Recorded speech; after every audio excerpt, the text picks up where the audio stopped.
चलिए, कल हम लोगों ने पढ़ लिया था सेल्स इन पैरेलल तक का। अब हम लोगों ने जो डेरिवेशन प्रूव किया था, हमने किया था सिर्फ 2 सेल को लेकर। ठीक, अब हम बात करेंगे, हमें 3 डेरिवेशन करने हैं। हालांकि डेरिवेशन नहीं, छोटी छोटी चीजें हैं, ज्यादा बड़े डेरिवेशन है नहीं। अब हमें सिर्फ 3 चीजें पढ़नी है। एक बार मैक्सिमम करंट का रिलेशन, जब सेल को सीरीज में जोड़ा जाता है। एक बार मैक्सिमम करंट की कंडीशन, जब सेल को कई सारे सेल्स हैं उनको पैरेलल में जोड़ा जाता है। और एक हम लोग पढ़ेंगे derivation mixed grouping of cells. Mixed grouping का मतलब पता कि सारे सीरीज में भी बहुत सारे सेल्स हैं, पैरेलल में भी बहुत सारे सेल्स हैं, उनके लिए हम करंट का रिलेशन कैसे निकालेंगे, वो हम लोग ये 3 चीजें आज हम लोग डिस्कस करने वाले हैं। तो सबसे पहला हेडिंग डालिए आप लोग, फटाफट हेडिंग डालिए। क्या हेडिंग है भाई? हाँ, हेडिंग डालिए कंडीशन फॉर, हेडिंग डालिए बेटा कंडीशन, थोड़ा सिर में दर्द हो रहा है, for maximum current, condition for maximum current from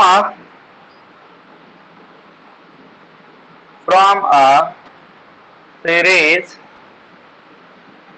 series combination of cells। अब देखिए, अब हम सीरीज कॉम्बिनेशन ऑफ सेल लेंगे और कई सारे सेल ले लेंगे। तो ये हो गई हमारी हेडिंग। चलिए डायग्राम बनाते हैं। तो पहले लिख लेते हैं, डायग्राम बना लिया। तो हमने कई सारे सेल्स ले लिए, लेकिन सेल कैसे लेने याद रखना। जब ये सारी कंडीशन जहां निकालने वाला तो सेल हम आइडेंटिकल लेते हैं। आइडेंटिकल बोले तो ऐसे सेल्स जिनका सारे जितने भी सेल हैं उनका ईएमएफ क्या हो, सेम, मतलब सारे सेम ईएमएफ वाले सेल लेने हैं। ठीक, तो हमने कई सारे सेल्स ले लिए बेटा। तो हमने क्या किया, बहुत सारे सेल्स ले लिए, सीरीज में लेने हैं। आपको पता है सीरीज में कैसे लेते हैं, आपको पता है। देखो, 1 cell, 2 cell, 3 cell, 4 cell, 5 cell, अब डॉट डॉट डॉट, लास्ट वाला सेल ले लिया। हमने कहा n सेल्स हैं। कितने हैं? n cells. और इन n सेल को एक एक्सटर्नल रेजिस्टेंस से कनेक्ट कर दिया आपने।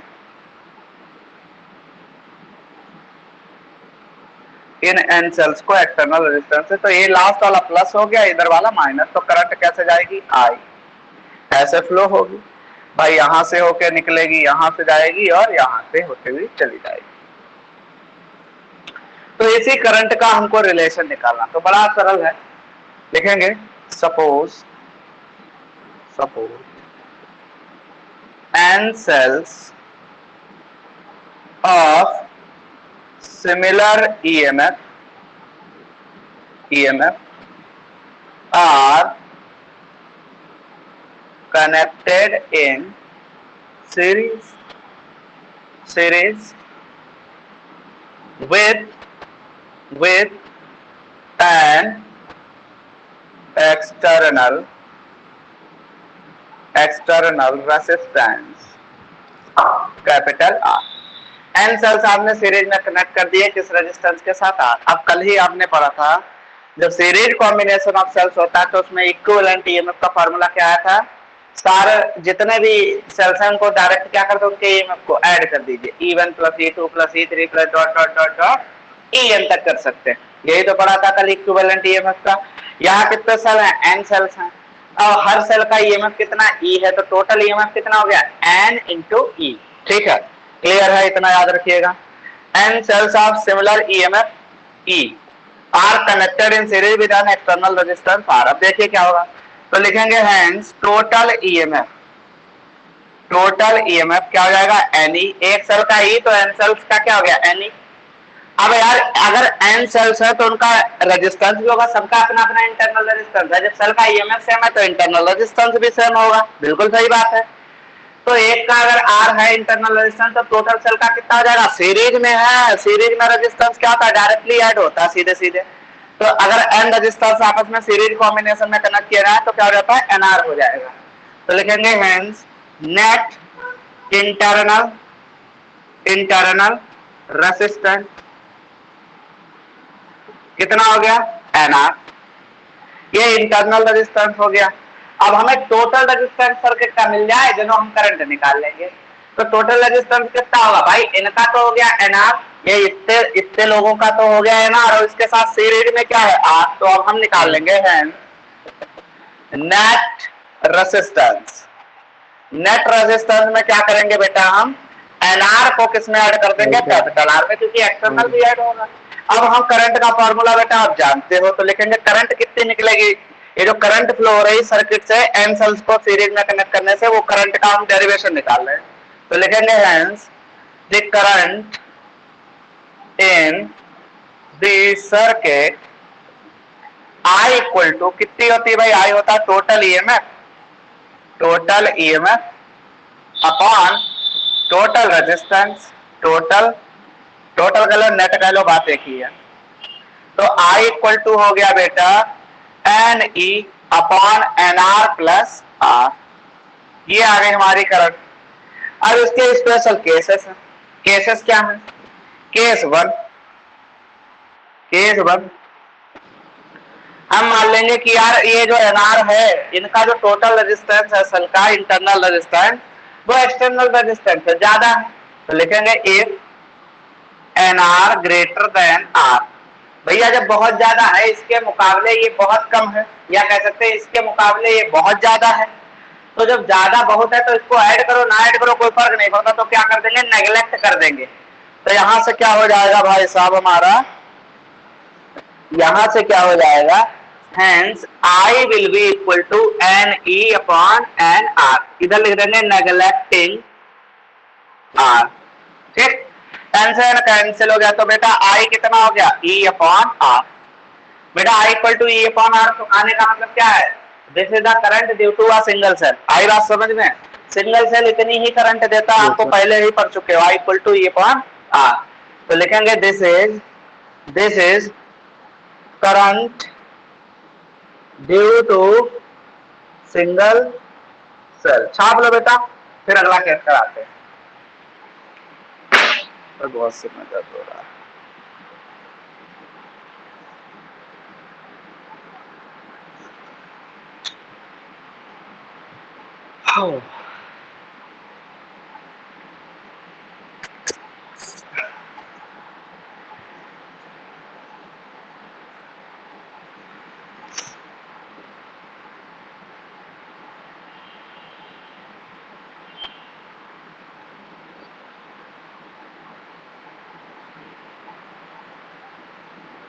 सर, हाँ बेटा, सर केमिस्ट्री सर वो क्या कहते हैं, क्लासेस क्यों नहीं ले रहे? बात की उनसे बेटा आपने, यस सर। उनसे बात की आपने? No sir. बात करते हैं उनका, साथ फोन उन कुछ शायद कहीं गिर गया है, तो पता नहीं शायद, चलो मैं बात करता हूँ। कितने दिन हो गए? 2-3 दिन हो गए। चलो मैं बात करता हूँ। यस सर, हो गया सर। चलो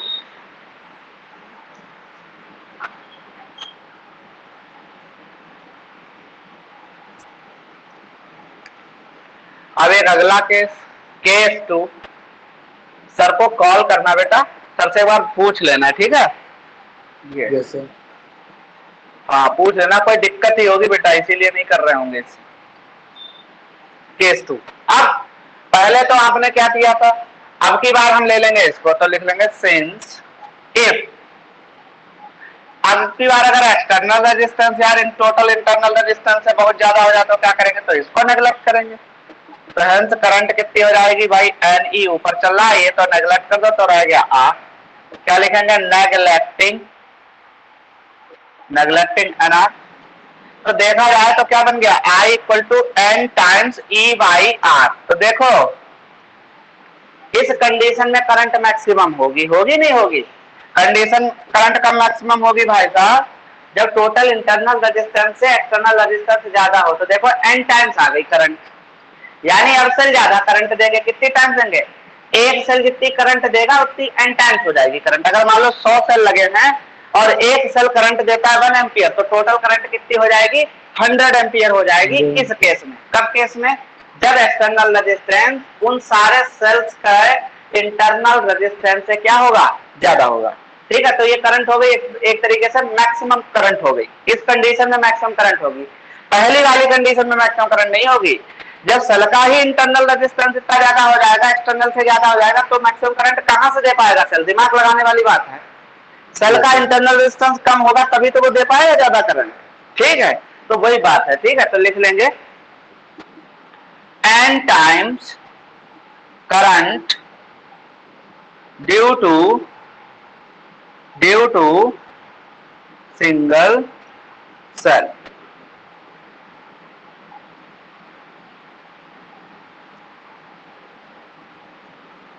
चलिए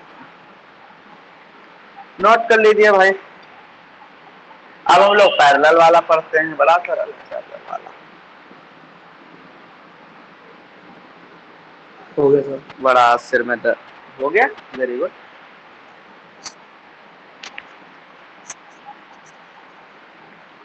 अच्छा, पैरेलल में मैंने आपको बेटा एक बात बताई थी, मैंने कहा था कि इन पैरेलल कॉम्बिनेशन कितने भी सेल हों, अगर हम कहते हैं कि इक्विवेलेंट ईएमएफ होता है तो कितना लिया जाता है? सिंगल सेल का ही ईएमएफ लिया जाता है। कल ही बताई थी मैंने ये बात भाई। सीरीज के केस में हमने क्या किया, एन सेल थे तो एन से मल्टीप्लाई कर दिया, टोटल ईएमएफ कितना हो गया? N times of single cell, N ही हो गया। पैरेलल में ऐसा नहीं होता है, पैरेलल में चाहे तुम 1000 सेल लगा दो, जो इक्विवेलेंट ईएमएफ होगा वो एक ही सेल के बराबर होगा। ठीक है, क्योंकि आपको पता होना चाहिए पैरेलल कॉम्बिनेशन में बेटा क्या रहता है, वोल्टेज सेम रहता है। तो एक सेल के पास जितना ईएमएफ होगा, आप चाहे कितने भी सेल लगा दो, इक्विवेलेंट ईएमएफ चेंज नहीं होगा, वो सिंगल सेल के इक्वल होगा। ये बात दिमाग में बिठा लेनी। बच्चे क्या कर देते हैं, बच्चे गलत कर देते हैं। बच्चे सोचते हैं कि एन से डिवाइड कर दो रेजिस्टेंस की तरह, लेकिन ऐसा नहीं होता सेल के केस में।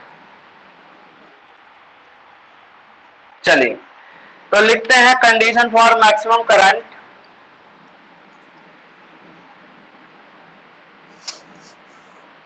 condition for maximum current in parallel combination of cell। चलो भाई ये करते हैं। अब पैरेलल कॉम्बिनेशन के सेल लगा लिए, ठीक है, चलो कोई बात नहीं। हमने मान लिया कि कितने सेल हैं, बहुत सारे सेल हैं, मान लीजिए एन सेल्स है। ठीक है, बहुत सारे सेल। सपोज पहले लिख ही लेते हैं, suppose N cells of similar EMF are connected in parallel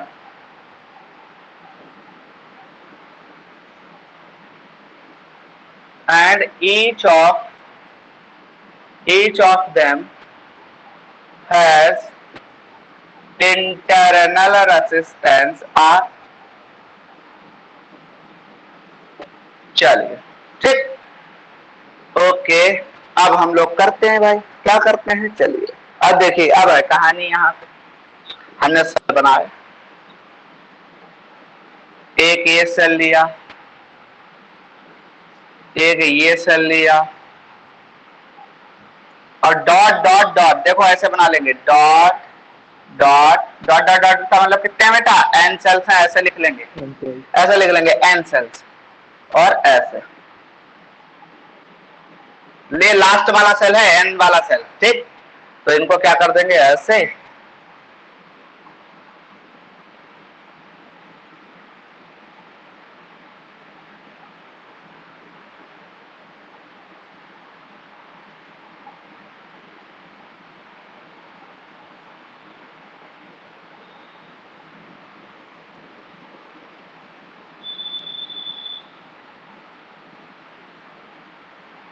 ठीक, एन सेल्स सबका ये मत ई है बेटा, आ दो चाहो तो ऐसे ऐसे करके से बनाया जाता है। इसका भी ई है, ये क्या है, अभी ई है, इसका इंटरनल रेजिस्टेंस क्या है, आर है। अब इन दोनों पॉइंट्स को एक एक्सटर्नल रेजिस्टेंस से कनेक्ट कर दिया गया। सिंपल है, देखो कंसेप्ट सरल है। आपको लग रहा होगा ये चैप्टर सरल है बेटा, इस चैप्टर में कुछ है थोड़ी।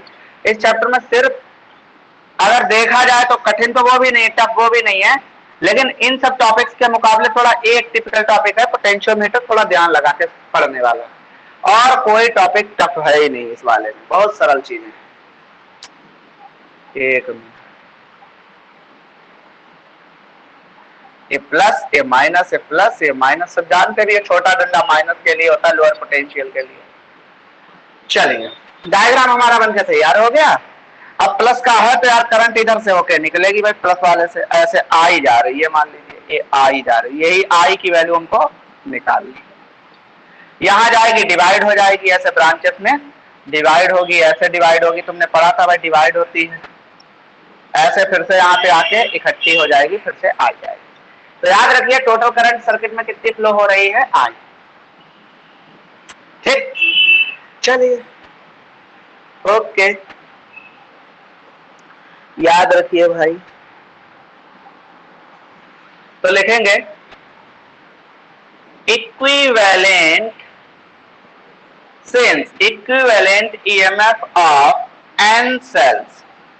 ये लाइन इतनी इंपॉर्टेंट है, बच्चे बहुत गलत करते हैं। किसके इक्वल होता है, ईएमएफ ऑफ सिंगल सेल, याद रखिएगा आज। यानी जो नेट वो हो गया वो कितना हो गया, ई हो गया। हाँ रेसिस्टेंस नहीं होगा भाई, रेसिस्टेंस इक्वल, रेसिस्टेंस पे आ जाओ भाई, रेजिस्टेंस पढ़ाए थे, मैंने कहा था पैरेलल कॉम्बिनेशन ऑफ रेजिस्टेंस में मैंने तुमको पैरेलल कॉम्बिनेशन का फार्मूला क्या पढ़ाया था, 1/r equal to 1/r1 plus 1/r2 plus 1/r3 dot dot dot, अगर n रेजिस्टेंस है। और फिर मैंने एक फार्मूला तुमको और पढ़ाया था, मैंने कहा था अगर मान लो सारे रेजिस्टेंस जो है वो आइडेंटिकल है। आइडेंटिकल का मतलब क्या है कि जितने भी रेजिस्टेंस है वो इक्वल रेजिस्टेंस है और n है, तो पैरेलल कॉम्बिनेशन में जो इक्विवेलेंट का फॉर्मूला आता था वो आता था R बाई M, यही आता था। तो यार यहाँ भी तो इंटरनल, वहां वो रेजिस्टेंस बोलते थे, यहाँ वो इंटरनल रेजिस्टेंस है। अब इंटरनल रेजिस्टेंस सारे पैरेलल में है क्योंकि सेल्स पैरेलल में है, और कितने हैं, N है, और वो भी है सारे आइडेंटिकल। तो क्या हो जाएगा, नेट रेजिस्टेंस। तो लिखेंगे नेट इंटरनल रेजिस्टेंस क्या हो जाएगा, R बाई N। पता है total current, hence total current in the circuit, in the circuit क्या होता है भाई, I equal to net EMF upon net resistance, net कैसे। तो टोटल नेट रेजिस्टेंस में क्या आ जाएगा भाई, ये R और जुड़ जाएगा, तुमको पता है ये तो इंटरनल रेजिस्टेंस आया है। और भाई साहब अगर हम इंटरनल हटा दें नेट रेजिस्टेंस तो यार ये एक्सटर्नल भी ऐड हो जाएगा, और इन सारों का जितने भी है सारे सर्किट हैं सबका क्या आया है, R बाई N, और R बाई जो N होगा वो इसके साथ सीरीज में होगा, यानी प्लस का सीधे सीधे कर जाए, तो सारे सर्किट का आ गया। तो हेंस लिखेंगे I equal to E upon R by N plus R। इसको हम ऐसे भी लिख सकते हैं, N ऊपर तक है, यहां से NR हो जाएगा, तो R प्लस NR। ये आप इसको बॉक्स में बंद कर लीजिए, फिर केस कराते हैं, जल्दी से कर लीजिए। समझ में आ गया बेटा? Yes sir. है नहीं कुछ समझने वाला। अब मिक्स ग्रुपिंग कराएंगे, वो भी सरल, बहुत आसान।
हो गया सर।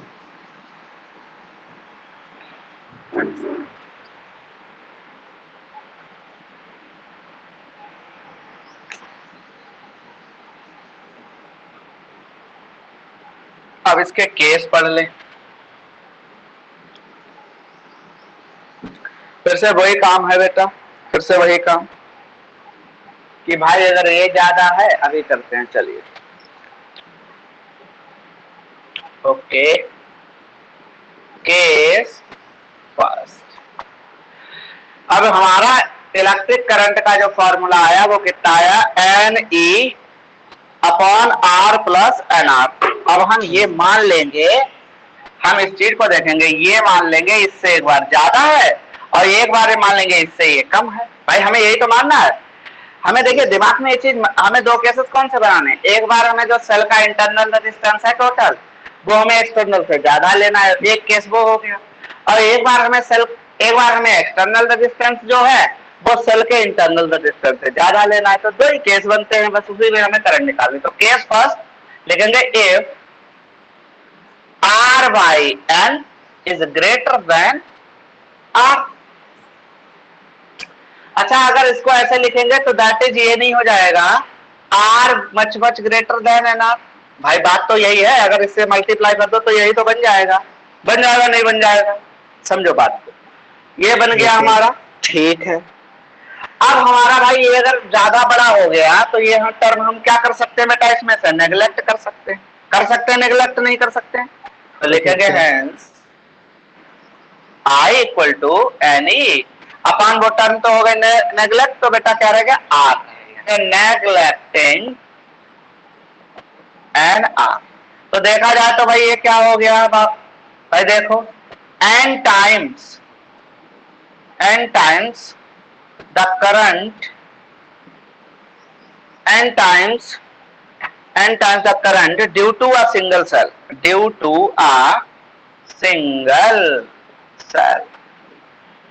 बात तो वही है। देखो अभिषेक भाई, ये इसको हम कैसे लिख सकते हैं, R लिख लो, n टाइम्स लिख लो, बात तो वही है, देख लो। समझ गया। तो देखो इस कंडीशन में करंट मैक्सिमम हो गई। अब तुम समझ लो बात को कि जब हमने सिमिलर सेल्स लिए थे और उनको हमने पैरेलल में लगाया तो उस सर्किट में करंट कब मैक्सिमम होगी, जब भाई साहब सेल का इंटरनल रेजिस्टेंस क्या हो जाएगा, एक्सटर्नल से ज्यादा। तो देखो ये जस्ट पिछला वाला जो कराया मैंने उसका जस्ट अपोजिट है। मैं पिछले वाले में क्या बता रहा था, मैंने कहा था पिछले वाले में जब सीरीज में था, मैंने कहा था अगर वहां पे इंटरनल रेजिस्टेंस ज्यादा हो गया बेटा तो करंट मैक्सिमम नहीं रहेगी, करंट कम हो जाएगी। यहां उल्टा। अब इसके पीछे मैं तुमको रीजन देता हूं, कतई भटकने की जरूरत ही नहीं। रीजन क्या है, तुमने पिछला पढ़ा था वो कौन सा था, प्रीवियस अभी जो पढ़ा इससे पहले, सीरीज कॉम्बिनेशन। बेटा सीरीज में जब सेल को लगाओगे तो सेल का इंटरनल रेजिस्टेंस बढ़ जाएगा या घट जाएगा, इंक्रीज होगा सीरीज में। भाई सीरीज कॉम्बिनेशन ऑफ रेजिस्टेंस में रेजिस्टेंस क्या हो जाता है, मैक्सिमम। और भाई साहब जब सेल का रेजिस्टेंस मैक्सिमम हो जाएगा उस कंडीशन में करंट क्या हो जाएगी, मिनिमम। तो वहां तो वो केस सही था, लेकिन जब पैरेलल सेल लगाए आपने, पैरेलल कॉम्बिनेशन ऑफ रेजिस्टेंस में रेजिस्टेंस होता है मिनिमम। अब पैरेलल में जो सेल लगाया तो सेल को पैरेलल लगाने से जो सारे सेल्स थे उनका जो टोटल रेजिस्टेंस होगा वो मिनिमम होगा। अब मिनिमम होगा तो मतलब तुमने देख लिया ये कंडीशन जब ज्यादा हो गई है तो भाई साहब करंट क्या हो जाएगी, मैक्सिमम। अपने आप दिमाग लगाओ, करंट मैक्सिमम हो जाएगी, ठीक है। तो ये सारी चीजें हैं। केस 2 लिखते हैं भाई, केस 2 जस्ट अपोजिट है प्रीवियस टॉपिक का। प्रीवियस टॉपिक में ये चीज में क्या था, करंट मिनिमम थी, अगले वाले में मैक्सिमम। अब इसमें जिसमें मिनिमम आएगी उसमें वो मैक्सिमम थी। अब ले लेंगे उल्टी condition, if R is much greater than R by N। इसका मतलब क्या हो जाएगा भाई, इसको मल्टीप्लाई कर लो, NR is greater than R। Hence current भी क्या आ जाएगी, आपको पता है भाई, R को नेग्लेक्ट करो, R को मारो गोली, N से N कटा, तो I इक्वल टू आया E बाई R। देख लो भाई करंट किस कंडीशन में मैक्सिमम है, क्या इस कंडीशन में करंट ज्यादा है या इस कंडीशन में ज्यादा है, ठीक है। आया बात समझ में? तो चलिए ये हो गया। हाँ तो ये हो गया द करंट। देखो ये ई, याद रखो, कंफ्यूज मत होना। ई वाई आर एक जगह लिखा है, एक जगह लिखा है ई वाई आर। भाई साहब ये तो है current due to a single cell, single cell की वजह से करंट। और ये कौन सी करंट है? Current given by a single cell. आई बात समझ में?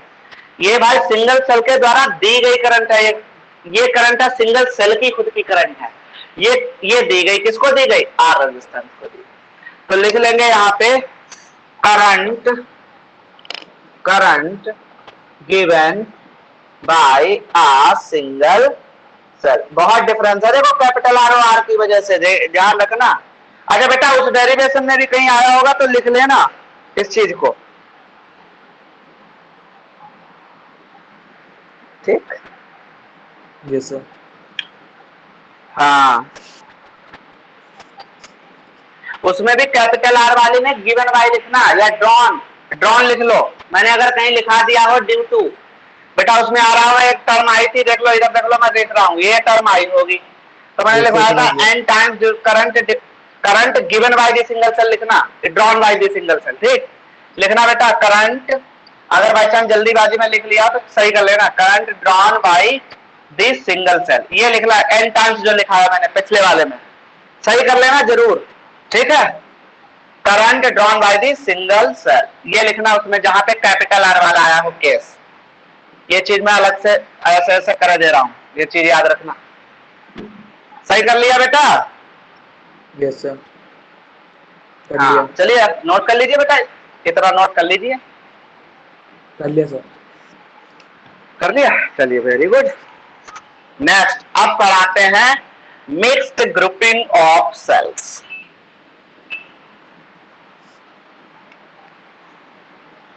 रिवीजन करते रहिए फटाफट अपना, आपका चैप्टर है इसी मंथ में आराम से कंप्लीट हो जाएगा। हाँ तो ये है, आप इसके साथ चाहो तो एनसीईआरटी पहले फिलहाल कवर करो। एनसीईआरटी का जो एग्जाम्पल है, एनसीईआरटी की जो एक्सरसाइज है वो अपना रिवीजन करते रहो, रोटेशन बनाते रहो। कोई डाउट हो तो वो भी हमें पूछते रहो, ठीक है? कोई दिक्कत नहीं है, आराम से बताया जाएगा, कोई ऐसी जल्दीबाजी नहीं है। सिलेबस को आराम से पढ़ोगे, फ्लो भले स्लो रखो अपना पढ़ने की स्पीड, लेकिन जो टॉपिक कवर करो वो अच्छा होना चाहिए, दिमाग में बैठा होना चाहिए। क्योंकि स्पीड का क्या करना है, आराम से दिसंबर तक भी सिलेबस अगर हो गया तब भी तुमको बहुत टाइम होगा रिवीजन के लिए, क्योंकि आपको रिवीजन पीछे पीछे अपना करते रहना है ना। ऐसा थोड़ी बिल्कुल छोड़ देना है हमको सर कराएंगे रिवीजन, सर तो कराएंगे, हम तो 10 ईयर्स कराएंगे सर, एनसीईआरटी का रिवीजन थोड़ी कराएंगे। एनसीईआरटी का रिवीजन आपको करना है घर पे बैठ के, डेरिवेशन का रिवीजन आपको करना है घर पे बैठ के, सर कराएंगे 10 ईयर्स का। 10 ईयर्स 2 महीने में आराम से हम 2 बार करा देंगे, जनवरी और फरवरी में आराम से आपके पेपर होंगे। अगर सिचुएशन सबको नॉर्मल रहे तो मार्च में पेपर होंगे, ठीक है? तो फिलहाल हमारा तो टारगेट यही है, हम तो नॉर्मल सिचुएशन मान के चलेंगे, कोई ऐसी सिचुएशन नहीं मानेंगे कि कोई ऐसा पैंडेमिक का फिर से होगा। अब बाकी जो होगा वो भगवान की मर्जी है, ईश्वर क्या करता है, ईश्वरी चीजें हैं, हम ज्यादा प्रेडिक्ट भी नहीं कर सकते इन सब चीजों में। लेकिन हाँ आप अपना रिवीजन साथ साथ करते रहिए। अब ऑफलाइन जैसे ही स्टार्ट करेंगे तो आपका डाउट भी क्लियर करने के लिए आपको संडे को बुला लिया करेंगे कि किसी के भी बच्चे के डाउट है तो आपको आके पूछ, ठीक है? क्लियर है? और जैसे ही ये वॉल्यूम 1 खत्म होगा तो मैं खुद इस थोड़ा टाइम टेबल में चेंज करूंगा, टाइम टेबल चेंज करूंगा, क्योंकि 5 डेज वीक में केवल हम जो करंट में चल रही होगी वॉल्यूम 2 पढ़ाया करूंगा 5 डेज, और एक दिन सैटरडे टू सैटरडे इसको फर्स्ट बुक के लिए डाउट जो भी क्लियर करने होंगे बच्चों को, जो भी प्रीवियस रह गया है, बच्चों का जो छूट गया है, वो सैटरडे टू सैटरडे धीरे धीरे अपना कवर होता रहेगा, ठीक है? तो ज्यादा छूटा भी नहीं है, कोई दिक्कत नहीं, आराम से करते हैं। ओके चलिए अब हम लोग पढ़ते हैं mixed grouping of cells. Heading डालिए मिक्स्ड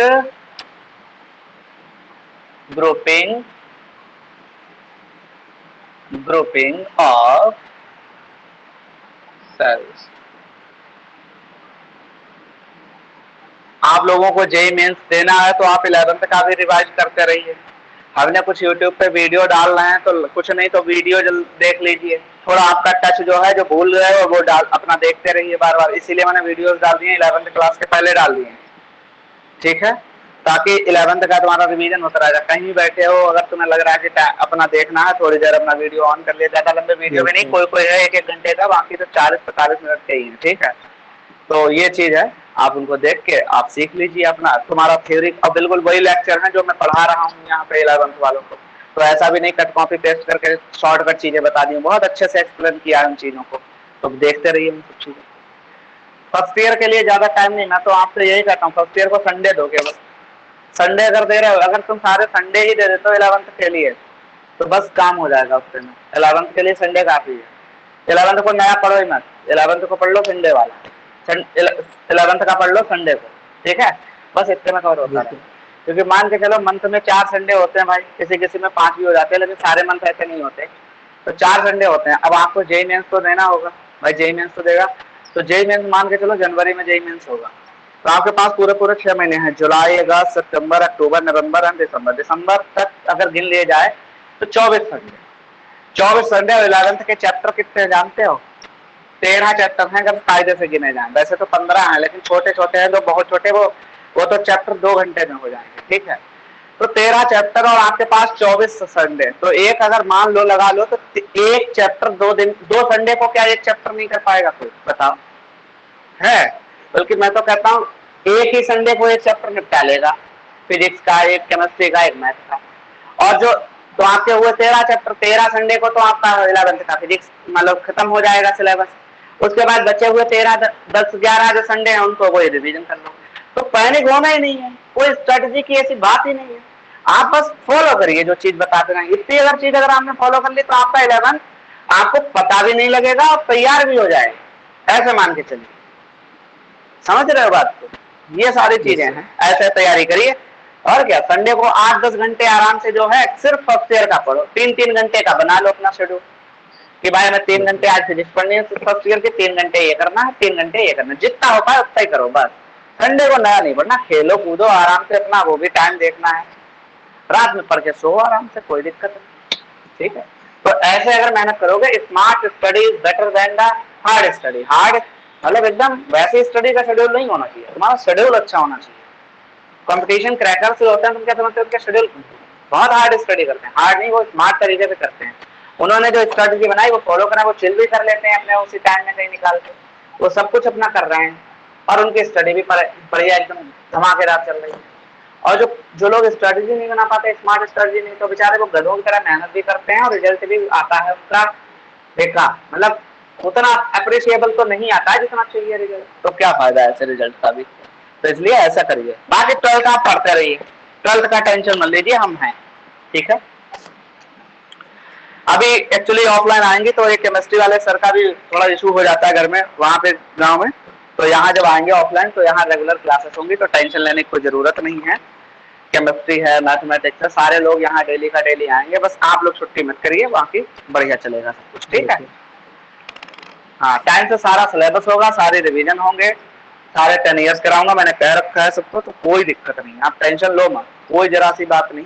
हाँ ये है किसी टीचर का कोई इशू हो जाता, शायद उनके यहाँ कोई बीमार उमार था, आई थिंक, मुझे पता नहीं, बता रहे थे एक दिन फोन करके, सर तो क्या? शायद हो सकता है उसमें इन्वॉल्व हो। केमिस्ट्री सर हेलो, क्या? Yes sir. हाँ हाँ, तो हाँ तो उनसे ये है, एक बार बात कर लेना, ठीक है। तो यस सर। बात कर लेना, पूछ लेना सर क्या प्रॉब्लम है, वो बता देंगे, ऐसी कोई दिक्कत नहीं है, ठीक। कोई इशू होगा सीरियस तभी नहीं पढ़ा पा रहे होंगे 1-2 दिन से, ये है। यस अब सर। मैं भी अभी घर जाऊंगा, अभी आपकी सैटरडे की छुट्टी करूंगा मैं, तो सैटरडे की छुट्टी रहेगी, मंडे को पढ़ाऊंगा, थोड़ा घर जाना है, ठीक है। Okay sir. चलिए भाई, हम लोग कहाँ थे? Mixed grouping of cells. अब हमको बेटा क्या लेना है? अब हमको एन सेल्स सीरीज में भी लेने हैं और यार पैरेलल में भी लेने हैं, बहुत अच्छी बात है। तो हम क्या करेंगे, हम रोज ले लेंगे और कॉलम्स ले लेंगे। बहुत अच्छा क्वेश्चन है ये, तो मस्त है भाई। चलिए कैसे, देखिए डायग्राम, पता ये समझना है आपको, कुछ बनाना नहीं है अभी। अरे ये चल नहीं रहा है।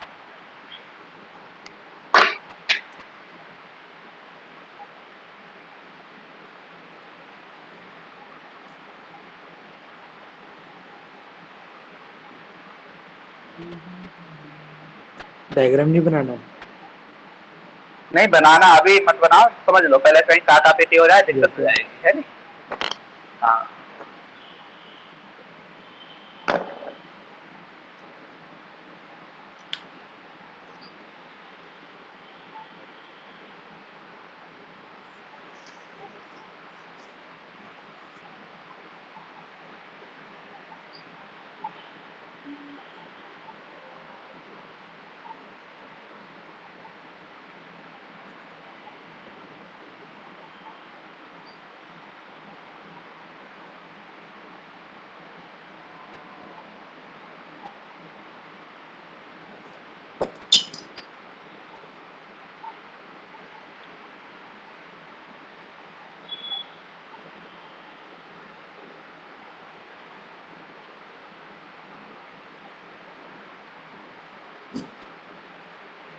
देख लो भाई साहब कितना बढ़िया डायग्राम बना है आपका।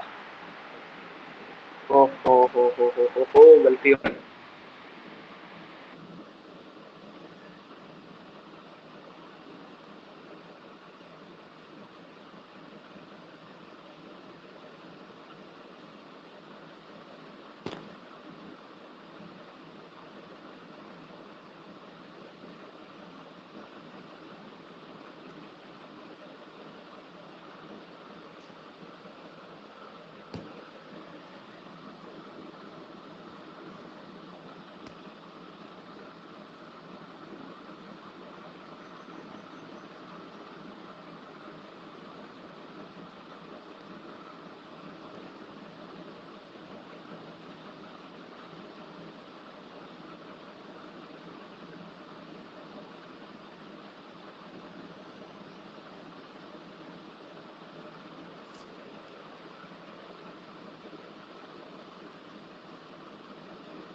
सर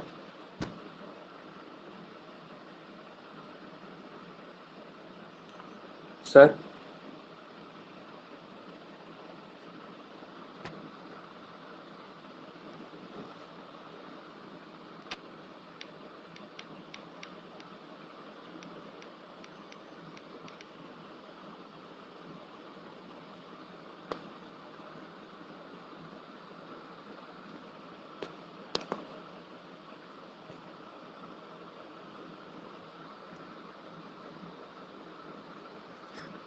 सर स्क्रीन रुक गई।